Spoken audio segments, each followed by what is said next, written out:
มียบอกอะไรเฮ็ดหยังอันนี้ยังยังบ่ได้จักชื่อเลยได้ชื่อว่าจังใดเนาะเจ้านะสื่ออย่างก็ฮะพอปะจะสื่ออย่างสื่อมวยก็ได้สื่อมวยมวย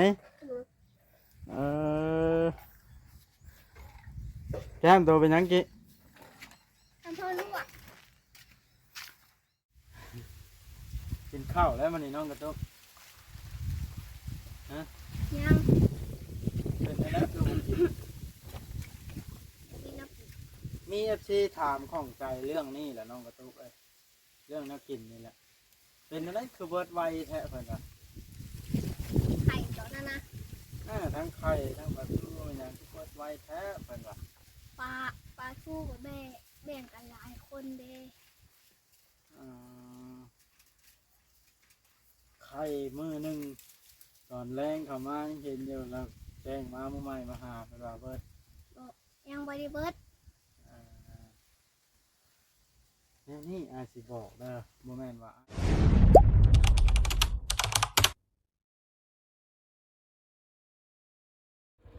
โดยพี่น้องมาเปิดภาพมาเอิ้นน้องทุกมากันเปิดกล้องเข้ามาเลยโอ้นั่นเองอาชีไปใช้น่ะต้องมาจอดรถอยู่ห่มกันเด้อมันฮ้อนเนี่ยมันบ่มีห่มจอดนี่ได้ปะเด้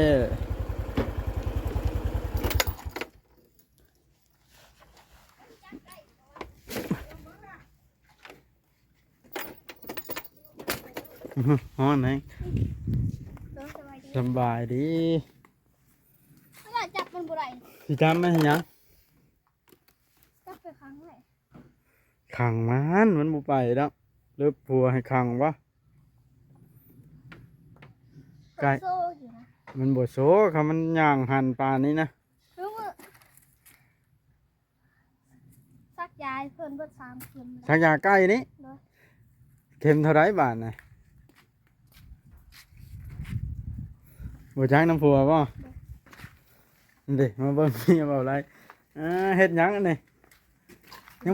ยังบ่ได้จักชื่อเลยได้ชื่อว่าจังใดเนาะเจ้านะสื่ออย่างก็ฮะพอปะจะสื่ออย่างสื่อมวยก็ได้สื่อมวยแก้มตัวเป็นหยังกิทำเพื่อลูก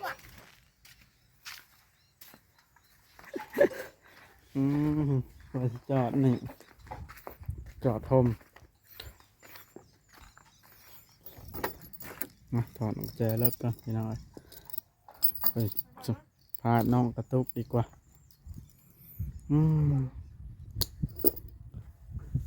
นี่แหละพี่น้องเลย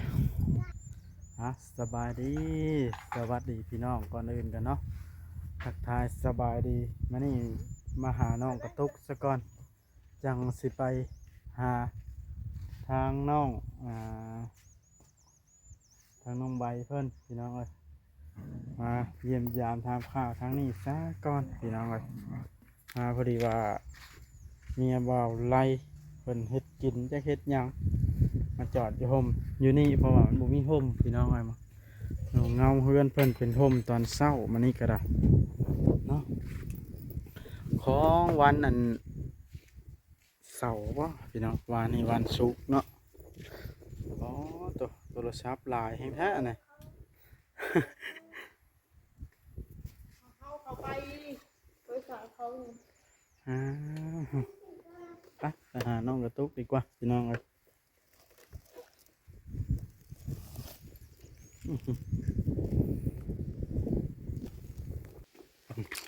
น้องกระตุกเพิ่นก็จะตูบเพิ่นพุ่นละพี่น้องแต่ว่ามันบ่มีพรมจอดเขาก็เลยเอามาจอดอยู่หั่น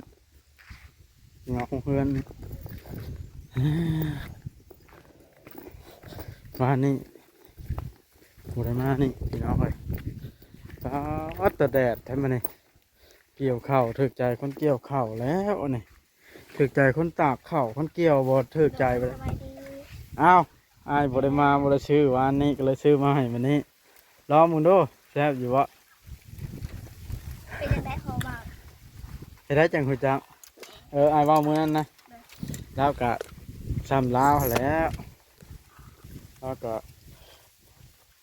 ใครแน่แล้วเว้าได้แล้วนั่นถูกเลยไปทางใด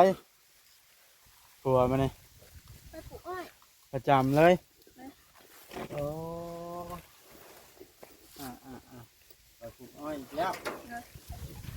บ่ในกว่าแซ่บอยู่บ่บัดนี้ แซ่บ ต้มยำแล้วก็ เลย ก็ได้สัญญาแล้วมันต้องได้นะเห็นว่าปลาทูก็ได้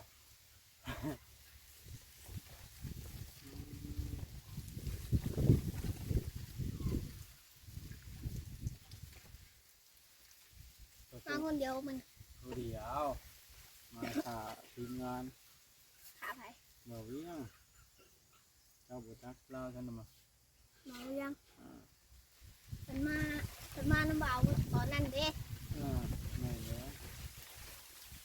บ่าวยังมาวานนี่ เบาคิด กับไผ กับเมียเพิ่น เอาคนขี่รถใหญ่มาบ่หรือขี่รถจักร เกี่ยวหยัง จะได้จังเข้ามาได้ เป็นหยังเขามา ย่างมาแต่ทางเพราะ เลย เออกินข้าวแล้วมันนี่น้องกระตุก ยัง เป็นไปแล้วคือมันกิน มีนับ มีเอฟซีถามของใจเรื่องนี้แหละน้องกระตุกเอ้ยเรื่องนักกินนี่แหละ เป็นอะไรคือเบิร์ดไวแท้เพิ่นว่า ไข่ตอนนั้นนะ ทั้งไข่ทั้งปลาทูอย่างที่เบิร์ดไวแท้เพิ่นว่า ปลาทูกับแบ่งกันหลายคนเด้ อ่าไข่มือหนึ่งตอนแรงเข้ามายังเห็นอยู่แล้วแจ้งมาเมื่อใหม่มาหาเพิ่นว่าเบิร์ด ยังบริเบิด อ่าเนี่ยนี่ไอ้ายสิบอกเด้อบ่แม่นว่าไอ้ายให้เจ้ากี่ที่ละเวลาของที่มันบ่เน่าบ่หยังเฮาก็อยากเก็บไว้กินยามเฮาบ่มีเฮาไปหาบ่ได้แบบนี้แหล้ว ไข่หากระเบิดมือเศร้านี่ อ่าแม่นอยู่เฮามีน้ำใจแบ่งก็ได้เฮาก็ของแม่แบ่งเฮาก็จังแบ่งเพราะว่า สังว่าไข่นะจงไว้ปกติ หัวต้มไปเฮ็ดเรียก โดย เอ่อนี่ก็ดีแล้วจ้ะอืม หากระเบิดมือเศร้านี่ไข่ อืม ต้มไปให้เพิ่นไปกินเด้ สุดคุ้มเพิ่นชื่อมาให้ใหม่ๆบ่เนี่ย โดย คือเพื่อนแท้เนาะเพิ่นต้องเฮ็ดเรียกบ่ แม่ เอ่อ มือเศร้าเลยก็น้องมาเสียหยา เป็นหยังอีกไส เสียหยาอยู่หนาเพื่อน เจ้าต้องเว้าดังๆจังหน่อยเด้ออ้ายบ่ได้มีไมค์คือคนอื่นเด้ โดย เพราะว่ามันบ่มีไม้มันก็เลยยากแน่ถ่ายคลิปก็ได้กันผู้เว้าดังมาชาวใบจะได้ตื่นมาเจ้าก็บ่ได้ไปลิ่นใช่แล้วน้องจุ๊กอยู่นี่จนค่ำทุกมื้อนี่บ่ได้เข้าลิ่นแล้วเพิ่นยาเนาะอืม เหมือนย่างท้องก็ใหญ่ขึ้นใหญ่ขึ้น เลยเมื่อยยาก ฮอด6 เดือนเด้ เข้าเดือนแล้วบัดนี้ 6 เดือนเมื่อนี้ อืม 6 เดือนเต็ม โอ้บ่เฮิ่นบ่มากปากน้ำข้นอันเมียเบาไรเนาะสาวมวยคือเพิ่นเนาะเออบ างเพื่อน้องปากน้องเพื่อนก็พวกปากคนใด คนบ่มากปากวะ ยังเป็นคนบ่มากบ้านกันเนาะแล้วมาอยู่นี่แล้วก็เข้าอยู่บ้านเลยมาอยู่ทั้งเว้นทั้งคืนหมดแล้วก็ได้ แม่น เออจ้างเป็นอย่างนี้เนาะบ่ไรเป็นผู้หาเงินมาเลี้ยงลูกเพิ่นไหนเนาะ เลย อืมบ่ไรตั้งเป็นคนดีอะไรพี่น้องอะตอนนั้นเลี้ยงพระเจ้า เลย เลี้ยงพระเจ้าใหญ่แล้วป้ากันกับน้องแต่ เอ้ยหมา ผู้นี้เป็นแต่งแล้วบ่ยังได้ ยั บ่ ง อืม มาตัวนี้แหละ พบไปบ่ตัวใหญ่หรือตัวน้อยตอนนั้นน่ะ นี่ตัวนี้ อ๋อนานใหญ่เติบเนาะ มาเท้าเลย ข้าวน้อยบ่ ทุกปี7 ปีละ7 เดือน8 เดือนละ มาแล้วนะ อืม โอ้ตะกี้ตอนข่อยมาช่วงนั้นเขาอันแต่ก็เอาไล่ทะเลาะกันไม่ไหม้หั่นเนาะ เลย ต่อมามันยังน้อยแล้วพบพอจะเลือดออกฮะ หยอกน้องเมื่อเช้านี้เทั้งยุมหัวน้อง พบเจ้าปะ เพิ่นปลุกน้องเลย มันขึ้นนอนน้ำบ่อนอนเนี่ย บอก อย่าให้มันขึ้นแม่หมา ไอ้นั่นเด้น้องผัดน้องลุกมาแล้วผัดแน่มาเกิดกูบ่เห็นเกิดหาเกิดไป อ่า หัดประคบมือน้องก็ควบตีนน้อง เนี่ยมันแล้วหมาน้อย เพิ่นหมักหยอกเลยละ แม่นแล้ว เจ๊ อืม มาตัวใหญ่อีกดื้ออีก ก็เห็นในคลิปบ่จิตเพิ่นว่ามีข่าวดีบ่ ยัง เพิ่นนั่งเว้านะเพิ่นเห็นเพิ่นนั่งเว้าเกี่ยวเขาคอยก็บ่ได้เบิ่งบ่มีเวลาเห็นแต่เพิ่นเขียนแต่เพิ่นเข้ามาว่านี่เพิ่นเข้ามาอัปเดตซื่อๆเนาะ เลย อ๋ออืม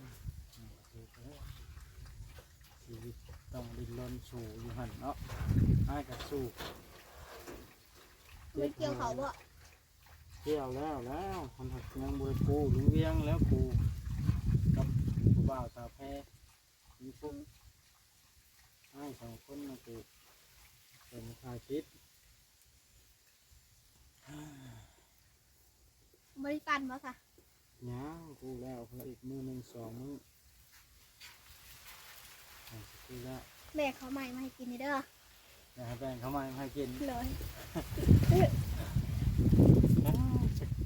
คือว่าในใดน้องตุ๊ดเขาจิมาปั่นอยู่หนึ่งกับสองชามเถื่อเขาคือบ่ได้เห็ดนาเนี่ยนี่เห็ดน้ำอ้ายถ่าอ้ายปั่นคือกันย้อนไปเห็ดน้ำลาเทื่อละเล็กละน้อย โล1 2 โลก็เอาดอก พอได้หนึ่งลาเทื่อเติมแล้วฮะเนาะ เด้อ สองสามเทื่อแล้วเด้ฮะ แกอย่าอัด เจ้ายังไม่ได้กินข้าวมันจะเทื่อมาเจ้าก็ได้ ยัง ติดกันค่ะเจ้านอนนี่กับบุพันเลขบนน้องตุ๊กคอย บ่ ถึงเลขเด้ บ่ฟัน 6 โตเนาะตกน้องกระตุกจักเอาหยังดังไฟหนึ่งเข้ามาแต่ละมือคือบ่เห็นท่านบ่เห็นพื้น ถ้าน้องเบิดล่ะ ท่านน้องเบิดเลย เลย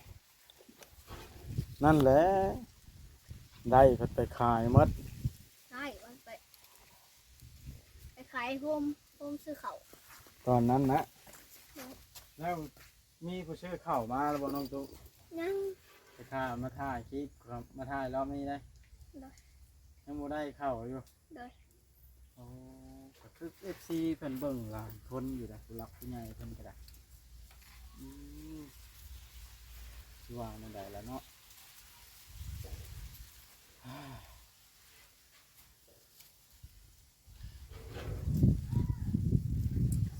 ซื้อออกเป็นโลเลยแหละ สิเอาเป็นโล เลย พังเด้อน้องกระตุกอายสิบอกเวลา คนถ่ายคลิปบ่ว่าสิไผถ่ายก็จะเพราะว่ามันผู้ใหญ่ผู้เดียวผู้เก่าอันนั้นเบิ่งอะช่องใดก็ได้มันเบิ่งเห็นสมมติเจ้า ตัวเนาะห้ามตัวนะว่าอะไรก็ได้ถ้าเว้าในช่องใดแบบใดแล้วให้เว้าแบบเก่าอยู่หั่นคันตัวนี่มันผู้เบิ่งน่ะเพิ่นผู้จักรถเพราะว่าเพิ่นเบิ่งช่องนี้แล้วเพิ่นไปเบิ่งช่องนั้นหั้นนะ ได้นะเขาก็ยังเรียกเขาได้ละ อันที่อ้ายแนะนำนี่ก็อยังให้มันแบบว่าเจ้าฮู้อันเป็นการดีต่อเจ้าหั่นแหล้ว ซื้อมาวันก็3 โลมาเติมใส่ ให้ซื้อ น้องแหละ เจ้าไปซื้อ เลยกับผัว เอา ซื้อมา3 โลมา หาเงินผัวปลูกอ้อยนะบ่ โดย โอ้3 โลห 50-60,000พุ่นแหล้วเนาะดีกว่าบ่ โลหนึ่ง15,000 เข้าเก่าแล้วหาโล15,000 โด นะ ย เข้าใหม่กว่าหันเนาะโอ้เราปลูกไว้ได้แล้วเรามาซื้อข้าว โดย ซื้อมาเติมไว้3 โล โดย มันก็บ่มีเคสจะเชื่อแล้วแบบนี้เนาะ โดย อืม ซื้อเขาวแล้วก็ตัวซื้อข้าวคำตัวซื้อน้ำกินมาไว้ ซื้อข้าวแล้วซื้อมาอยู่ในกินพร้อม โดยกับน้ำกินนอก เอาเบิ่งเด้อบ้านอันเจ้าไอ้ลูกพละเจ้าให้สิหลายกว่านี้ โดย ก็สิบอกให้การพละเลี้ยงลูกนะบ่จักแพมเพิร์สบ่จักข้าวซีรีแลกบ่จักนมข้นแล้วคันนมเฮาบ่หลายสมมุติว่าคันสมมุติเราขออนุญาตนำนมเฮามันบ่มีน้ำเนาะ โดย ลูกบ่ได้กินนมนี่ก็เขาบ่อยู่นำเฮาเด้ ให้ ใครละให้กี่ซื้อนั่นเขาบ่อยู่นำหั้นแหล้ว โดย ต้องได้ซื้อนมข้นมาให้กินพี่น้อยครับต้องการอิ่มตลอดเขาจังบ่ให้สัญลักษณ์ของพี่น้อยคันอิ่มแล้วแม่นบ่ให้ ครั้งแรกนี่ซื้อนมสักก่อนคือเราอะได้2-3 เดือนแล้วกินข้าวอะนะ 3 เดือนแล้วก็กินข้าว โดย กินข้าวก็ยังได้กินนมอยู่ได้เด็กน้อยนะ โดย ถูกเอ้ย กินกระบอร้ายเพื่อนว่านะ อืม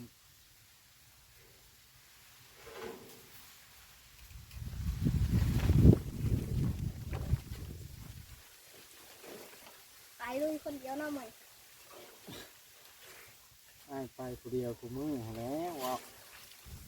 บ่มีเวียกทางอื่นเนาะก็เลยมันเยี่ยมเจ้าเลยไปเยี่ยมหลายหม่องว่าสิไปบ้านนั่นแน่มันน่ะบ้านนาเทิงแน่ไปหาป้าออดชาวไปพี่น้องเลยทีมงานก็ไปถ่ายอยู่พุ่นละแต่ว่าเพิ่นมีเวียกอยู่พุ่นเพิ่นก็เลยไปก่อน เจ้าก็จะเสร็จหมูเด้มานำเรียนพี่หลอกถึงท่านมานำแน่ ว่าแล้วก็เฟซบุ๊กเจ้าคือบ่เห็นผมมือนะคือบ่เห็นเล่น หลิงอยู่ มาเทื่อก็บ่เห็นจับโทรศัพท์ น้องเอาไปสากกลางเงิน ไว้เล่นกลางคืนว่า น้องฮักเอาไปสากวางหนึ่งนี่ สร้างนี่ปะ โดย ที่ว่าอันป้าเจ้ากำโทรศัพท์หลายๆมันโทรศัพท์เจ้านำบ่ โทรศัพท์น้องเครื่องหนึ่ง เพิ่นเอาไปสร้างให้ โดย เป็นสิว่านั่นแหละล่ะเนาะ